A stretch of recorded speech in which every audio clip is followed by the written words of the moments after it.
आज हम बात करेंगे कंजर्वेशन ऑफ मोमेंटम पे। आपको पता ही होगा मोमेंटम क्या है। एक ऑब्जेक्ट का मोमेंटम ये होता है उस ऑब्जेक्ट का मास और उस ऑब्जेक्ट का जो वेलोसिटी है उन दोनों का प्रोडक्ट। तो चलिए सबसे पहले हम देखेंगे कि कंजर्वेशन ऑफ मोमेंटम से हम समझते क्या है। हर फिजिकल क्वांटिटी जो कि कंजर्व्ड रहता है आइसोलेटेड सिस्टम में, उनकी तरह ही ये भी मोमेंटम भी बिहेव करेगा कि एक आइसोलेटेड सिस्टम का जो टोटल मोमेंटम होगा वो कंजर्व्ड होगा। चलिए इस पे डिटेल्स में हम बात करेंगे। इससे आगे बढ़ते हुए हम एक छोटा सा न्यूमेरिकल प्रॉब्लम सॉल्व करेंगे। सबसे पहले तो हमारा कंसंट्रेशन रहेगा वन डायमेंशनल मोशन में, स्ट्रेट लाइन मोशन में। फिर हम आगे टू डायमेंशनल और थ्री डायमेंशनल मोशन में देखेंगे कंजर्वेशन ऑफ मोमेंटम कैसे होगा, और उस पर भी कुछ न्यूमेरिकल प्रॉब्लम्स हम सॉल्व करेंगे। सो न्यूमेरिकल प्रॉब्लम सॉल्व करने के बाद हम ये देखेंगे कि मोमेंटम जो कंजर्व्ड रहता है उसके पीछे का एग्जैक्ट रीजन क्या है। इसके लिए आपको Newton's third law of motion थोड़ा पता होना होगा, और ये पता होना होगा कि जो फोर्स होता है वो होता है rate of change in momentum. आगे बढ़ते हुए हम फिर टू और थ्री डायमेंशनल मोशन के लिए कंजर्वेशन ऑफ मोमेंटम को देखेंगे। तो सबसे पहले हमारा काम यह है कि ये जो कंजर्वेशन ऑफ मोमेंटम है इससे हम क्या समझते हैं, इसका मतलब क्या है, वो हमें समझना होगा। तो हमारा कंसंट्रेशन, जैसे कि हमने बात किया कि वन डायमेंशनल मोशन में रहेगा, स्ट्रेट लाइन मोशन में, तो एक सिस्टम कंसीडर करते हैं। मान ले ये 1 किलोग्राम का एक ऑब्जेक्ट है। सो 1 किलोग्राम का ऑब्जेक्ट, और ये मूव कर रहा है इस डायरेक्शन में, और इसका जो अभी स्पीड है, चलिए इसे हम नाम दे देते हैं u1, और ये जो स्पीड है ये है, मान लेते हैं कि ये है 2 मीटर पर सेकेंड। और एक ऑब्जेक्ट है, ये 2 किलोग्राम का ऑब्जेक्ट है। सो 2 किलोग्राम का ऑब्जेक्ट, और इसका जो स्पीड है ये इस डायरेक्शन में मूव कर रहा है, और इसका स्पीड जो है, चलिए नाम दे देते हैं स्पीड को u2, ये बराबर हुआ है, मान ले कि 1 मीटर पर सेकेंड के। न्यूमेरिकली ये बराबर है, इसका मैग्नीट्यूड है 1 मीटर पर सेकेंड। अब देखिए मोमेंटम ये क्या होता है, ये मास और वेलोसिटी का प्रोडक्ट होता है। तो जैसे ही वेलोसिटी आ गया, हम यहां पर स्पीड कंसीडर नहीं कर सकते, हमें वेलोसिटी कंसीडर करना होगा। तो सबसे पहली बात तो ये है। तो वेलोसिटी जैसे ही हम कंसीडर करेंगे, हमें साइन कन्वेंशन लाना होगा। क्योंकि ये वन डायमेंशनल मोशन है, सिंपली हम पॉजिटिव साइन और नेगेटिव साइन से इसे इंडिकेट कर सकते हैं कि कौन सा डायरेक्शन है। डायरेक्शन तो टू डायमेंशनल है नहीं कि डायरेक्शन ऐसे हो सकता है, ऐसा हो सकता है, ऐसा हो सकता है। उस तरह की स्थिति में हमें क्या करना होता है, आई कैप, जे कैप, इस तरह के यूनिट वेक्टर्स को इंट्रोड्यूस करना पड़ता है। लेकिन ये तो है one dimensional motion. So simple एक लाइन में मूव कर रहा है, या तो इस डायरेक्शन में या फिर इस डायरेक्शन में। तो हम सिंपली साइन कन्वेंशन इंट्रोड्यूस करते हैं इस तरह के केसेस में, और नॉर्मली हम कहते हैं कि ये जो डायरेक्शन है ये पॉजिटिव है, क्योंकि ये है along the positive direction of x axis, और ये जो डायरेक्शन है इसे हम नेगेटिव कंसीडर करते हैं। तो उस सिचुएशन में हम ये कहेंगे कि ये तो होगा पॉजिटिव, ओके कोई बात नहीं, इस डायरेक्शन में मूव कर रहा along the positive direction of x axis. लेकिन इसे हमें नेगेटिव कंसीडर करना ही होगा, क्योंकि मोमेंटम जो है ये है एक वेक्टर क्वांटिटी। मोमेंटम एक वेक्टर क्वांटिटी है। रीजन क्या है, क्योंकि ये होता है मास और वेलोसिटी का प्रोडक्ट। तो मैं यहां पर mv लिख दूं, और वेलोसिटी ये एक वेक्टर क्वांटिटी है। सो ये एक वेक्टर क्वांटिटी है। दैट्स वाई कि ये जो मोमेंटम है जिसे कि हम p से डिनोट करते हैं, ये भी एक वेक्टर क्वांटिटी होता है, ये मोमेंटम। सो आगे बढ़ते हैं। अब क्या होता है, इन दोनों के बीच एक इंटरेक्शन होता है, कलिजन हो रहा, मान ले टकरा रहा है एक दूसरे के साथ। तो यही मैं आपको बता दूं कि ये जो कंजर्वेशन ऑफ मोमेंटम होगा ये एप्लीकेबल होगा आइसोलेटेड सिस्टम में।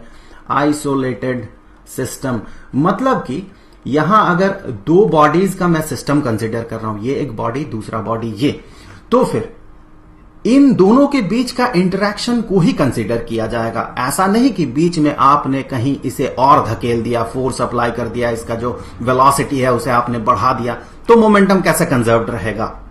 इसका जो अभी मोमेंटम है, जो भी मोमेंटम है, टोटल मोमेंटम, चलते चलते अगर आप बीच में धकेल देते हैं, इसे फोर्स लगा देते हैं, तो इसका तो मोमेंटम बढ़ जाएगा फिर सिस्टम का। तो आप ऐसा नहीं कर सकते हैं। इंटरेक्शन जो होगा सिर्फ इन दोनों के बीच होगा। एक एग्जांपल है सिंपल कलिजन। सो कलिजन में मोमेंटम कंजर्व्ड रहता है। सो आइसोलेटेड सिस्टम में ही ये एप्लीकेबल होगा। एक और एग्जांपल मैं आपको बता दूं जहां पर कि कंजर्वेशन ऑफ मोमेंटम आप अप्लाई कर सकते हैं, जैसा कि ये हो गया अर्थ, धरती, और एक बॉडी यहां गिर रहा है ड्यू टू ग्रेविटेशनल अट्रैक्शन। तो यहां आपको लग सकता है कि ये अभी इसका स्पीड बहुत कम होगा गिरते हुए, जितना ये नीचे जाते जाएगा इसका स्पीड बढ़ते जाएगा, तो मोमेंटम कंजर्व कैसे रहेगा?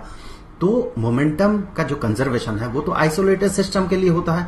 आप सिर्फ अगर इस बॉडी को कंसीडर करेंगे तो आप ये पाएंगे कंटिन्यूअसली इस पे एक फोर्स एक्ट कर रहा है due to gravity. So force due to gravity चूंकि इस पे कंटिन्यूअसली एक्ट कर रहा है, तो सिर्फ इसे आप आइसोलेटेड सिस्टम कंसीडर नहीं कर रहे, कर ही नहीं सकते हैं, क्योंकि बाहर से इस पे फोर्स कंटिन्यूअसली अप्लाई हो रहा है। लेकिन अगर आप इस बॉडी के साथ धरती को भी एक साथ कंसीडर कर ले तो ये एक आइसोलेटेड सिस्टम हो जाएगा। आप जैसे ही पाएंगे कि ये बॉडी नीचे की तरफ आ रहा है तो धरती भी थोड़ा ही सही, बहुत बहुत बहुत बहुत बहुत कम ही सही, ये ऊपर की तरफ मूव करेगा। इसके पास एक वेलोसिटी रहेगा, ये नेग्लिजिबली स्मॉल रहेगा। अगर मैं इसे वीई कहता हूं तो फिर ये it will tend to zero, इतना कम होगा, हम इसे डिटेक्ट नहीं कर सकते, लेकिन होगा। मोमेंटम जो है वो कंजर्व्ड रहेगा आइसोलेटेड सिस्टम का। शुरू में थोड़ा अजीब लगेगा इस एग्जांपल से, लेकिन ये सच है, क्योंकि जो फोर्स का इंटरेक्शन हो रहा सिर्फ इन दोनों के बीच हो रहा है। इसे धरती खींच रही है अपने तरफ और धरती को ये बॉडी भी अपने तरफ उसी फोर्स से खींच रहा है। That is the reason. जब हम बात करेंगे व्हाई इज मोमेंटम कंजर्व, तब हम इस टॉपिक पे बात करेंगे। तो यहां इन दोनों को, चूंकि एक दूसरे पे ही ये फोर्स लगा रहा है, बाहर से कोई इसके साथ इंटरैक्ट नहीं कर रहा, किसी भी तरह का फोर्स बाहर से नहीं लगाया जा रहा, सो ये जो सिस्टम है ये एक आइसोलेटेड सिस्टम है। तो यहां पर भी आप कंजर्वेशन ऑफ मोमेंटम लगा सकते हैं। अब देखते हैं इस फिगर पे, वापस आते हैं इस पे। यहां पर क्या है, ये दोनों इंटरैक्ट कर रहे हैं। तो मान ले यहां पर ये दोनों टकराते हैं। टकराने के बाद ये बॉडी जो है, जो m1 मास का बॉडी है, चलिए मैं इसे m1 लिख देता हूं, और ये जो मास 2 किलोग्राम का है ये m2 है। सो ये m1 मास का बॉडी जो है अब इस डायरेक्शन में मूव करने लगा। ये m1 मास वाला बॉडी है और अब इसका जो मोशन है ये इस डायरेक्शन में हो गया, और इस डायरेक्शन में पाया गया इसका जो फाइनल वेलोसिटी है v1, final velocity v, object 1 इसीलिए 1, तो ये पाया गया कि मान लेते हैं कि 2 मीटर पर सेकेंड। चूंकि ये negative direction of x axis है, हमारे साइन कन्वेंशन के हिसाब से इसे हमें निगेटिव कंसीडर करना होगा, सो ये हो जाएगा निगेटिव। तो इस बॉडी के पास अब कुछ फाइनल वेलोसिटी होगा, m2 बॉडी के पास कुछ ऐसा फाइनल वेलोसिटी होगा, ये फाइनल वेलोसिटी v है, मान ले v2 है, तो फिर कुछ ऐसा वेलोसिटी होगा इसका कि ये जो मोमेंटम होगा, यहां पर टोटल मोमेंटम आइसोलेटेड सिस्टम का टकराने के बाद भी मोमेंटम उतना ही रहेगा। मतलब यह है कि फर्स्ट केस में अगर टोटल मोमेंटम, इस केस में टोटल मोमेंटम इसे अगर हम P से डिनोट करते हैं, तो ये P जो होगा, मोमेंटम P, ये बराबर होगा इस ऑब्जेक्ट का जो मोमेंटम होगा, मान ले P1, और इस ऑब्जेक्ट का जो मोमेंटम है मान ले P2, तो ये P होगा P1 और P2 का वेक्टर सम। तो ये जो टोटल मोमेंटम है, ये टोटल मोमेंटम कंजर्व रह जाएगा, अभी भी टोटल मोमेंटम उतना ही होगा। तो इस केस में अगर हम कहते हैं टोटल मोमेंटम, सेकंड केस में, सो टोटल मोमेंटम असाइन कर देते हैं एक नाम P dashed, vector P dashed. तो ये वेक्टर P डैश्ड क्या होगा, ये वेक्टर P डैश्ड जो होगा टोटल मोमेंटम इस आइसोलेटेड सिस्टम का, ये बराबर होगा इसका मोमेंटम और इसका मोमेंटम का वेक्टर सम। तो चलिए मान लेते हैं इसका जो मोमेंटम है ये P1 डैश्ड है और इसका मोमेंटम अभी टकराने के बाद P2 डैश्ड है। तो यहां पर हम कहेंगे ये बराबर होगा P1 dashed plus P2 dashed के। तो यहां से हम कह सकते हैं according to conservation of momentum कि फर्स्ट केस का जो मोमेंटम है, टोटल मोमेंटम है जो कि है P, सेकंड केस का जो टोटल मोमेंटम होगा ये दोनों बराबर होंगे। सो ये बराबर हो जाएगा total momentum of second case, that is P dash. तो ये जो है यही है conservation of momentum.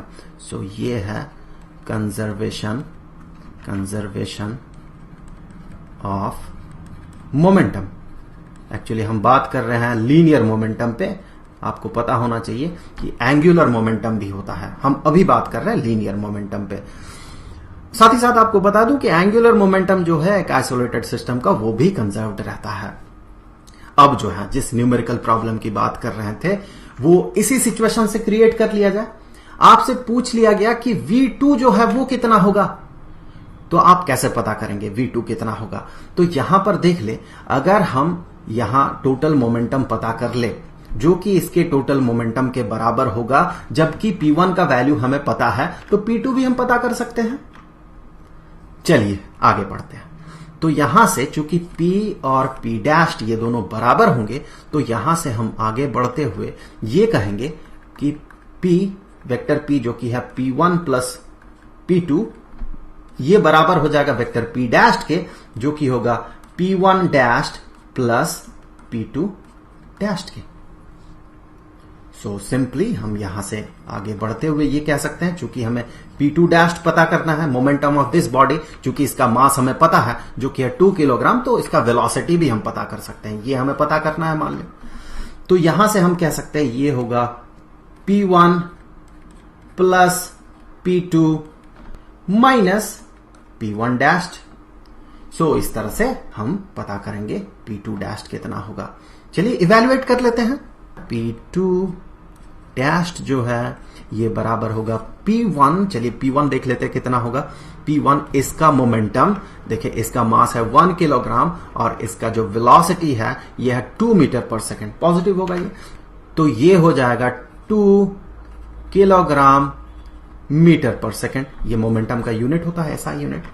Plus P2, यहां पर देखिए 2 into -1, so that is equal to -2, और इसका जो यूनिट होगा ये होगा किलोग्राम, फिर से वही मीटर पर सेकेंड, माइनस ये P1 डैश।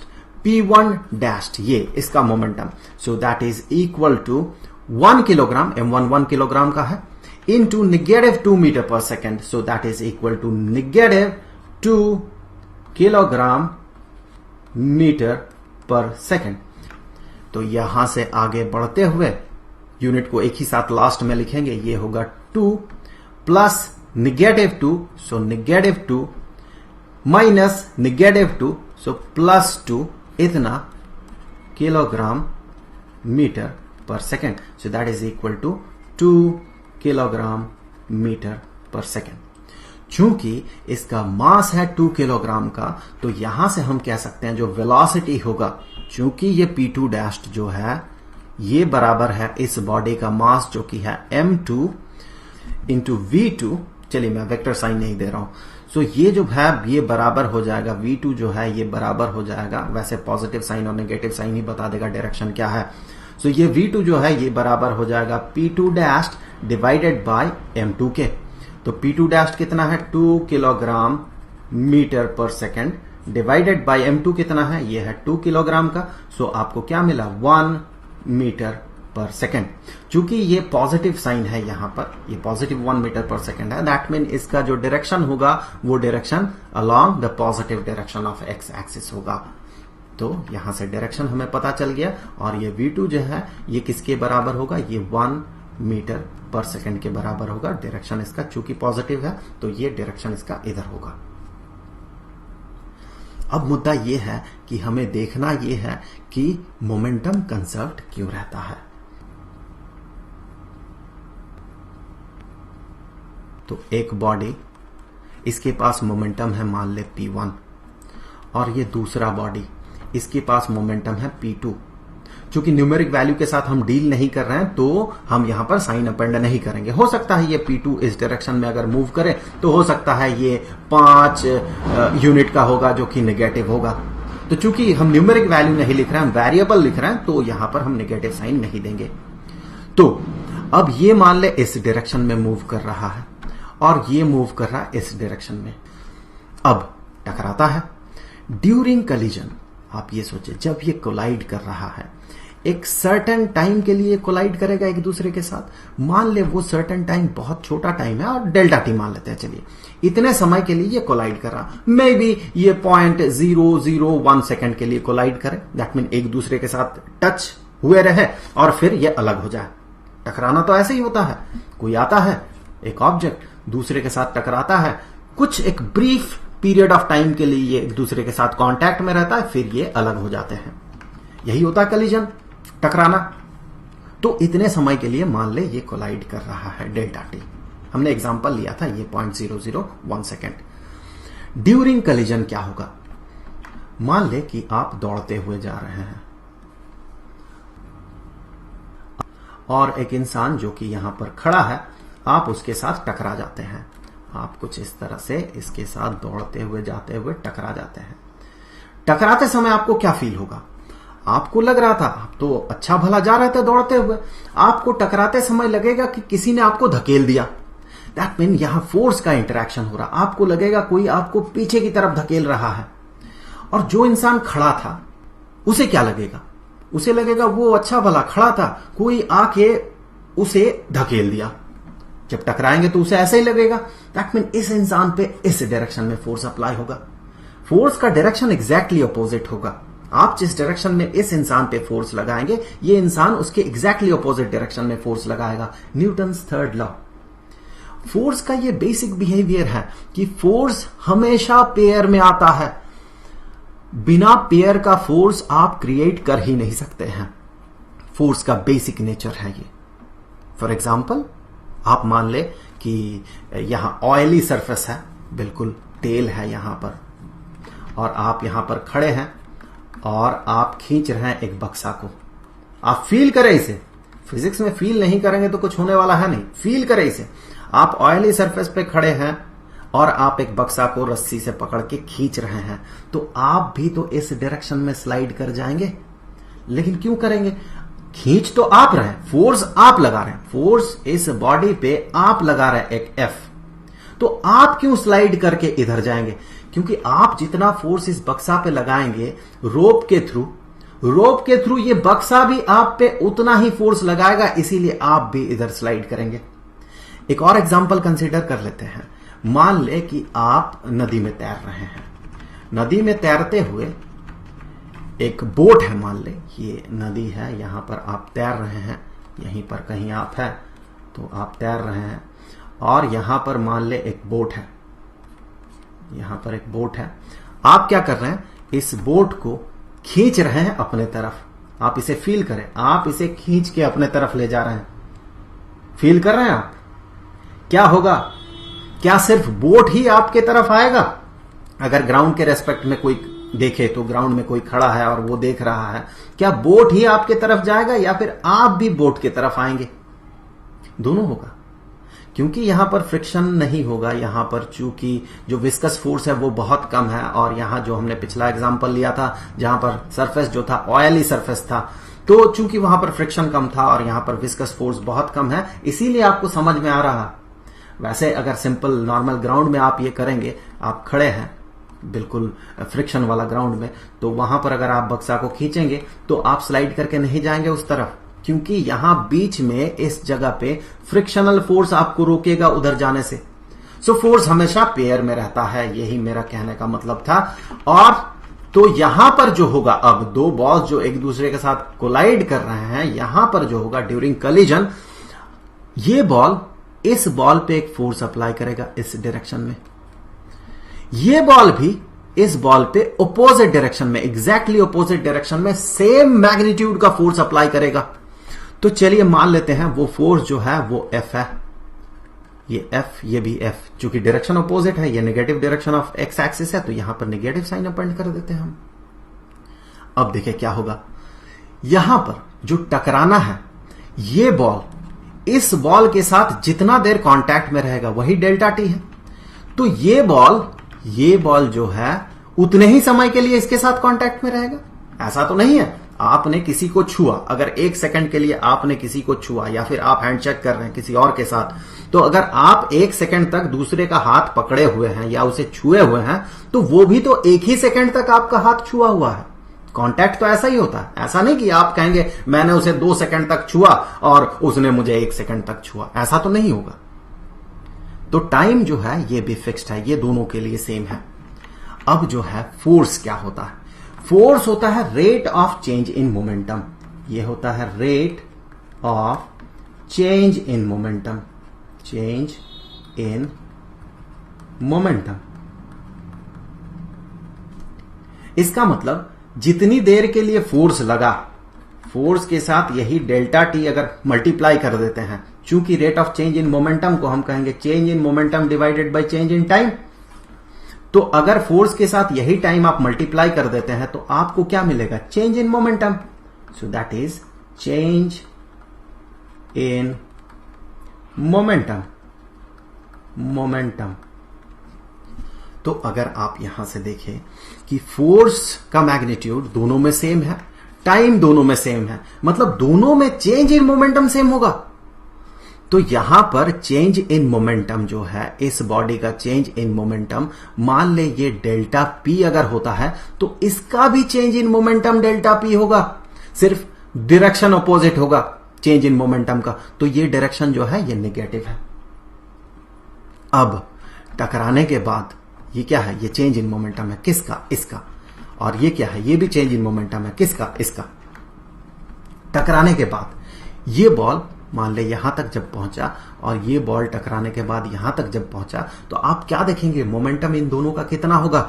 आप देखें मोमेंटम इस बॉडी का P1 था, चेंज हुआ इतना, तो आपको क्या दिखेगा? मोमेंटम है P1 माइनस डेल्टा पी। और इस बॉडी का मोमेंटम आपको क्या दिखेगा? P2 plus delta P. Direction के कारण नेगेटिव और पॉजिटिव आ रहा है, यहां पर प्लस डेल्टा टी और negative delta T, that mean positive और नेगेटिव जो साइन है ये डायरेक्शन के कारण आ रहा है। तो अगर टोटल मोमेंटम यहां पर देखें, टोटल मोमेंटम P इस केस में होगा P1 plus P2, S vector कहते हैं। चलिए इस केस में टोटल मोमेंटम अगर आप देखें, ये P डैश्ड जो है ये बराबर हो जाएगा किसके? देखें P1 एस वेक्टर लिखते हैं, चलिए, minus delta P plus P2 plus delta P. तो यहां से ये निगेटिव डेल्टा पी और पॉजिटिव डेल्टा पी जो चेंज इन मोमेंटम हुआ दोनों में, क्योंकि वो चेंज अपोजिट डायरेक्शन में है, इसीलिए ये दोनों कैंसिल हो जाएगा जब हम टोटल करेंगे। तो बचा हुआ क्या है? P1 प्लस P2 जो कि यहां भी था, इसीलिए मोमेंटम जो है ये कंजर्व्ड रहता है।